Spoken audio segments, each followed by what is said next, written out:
ยักษ์คอยเบิ่งดูหักเบิ่งบ่เห็นบ่ชัดเลย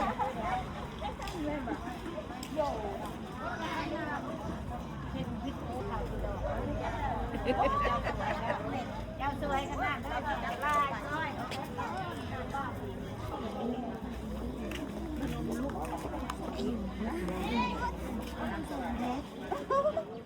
ส่งไป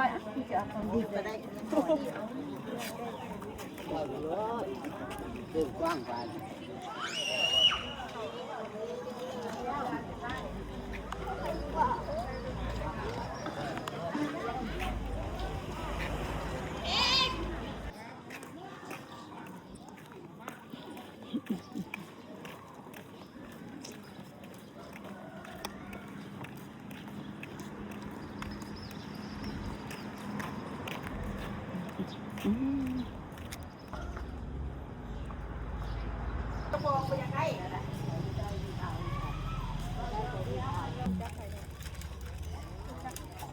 กินน้ำกันนี่ล่ะ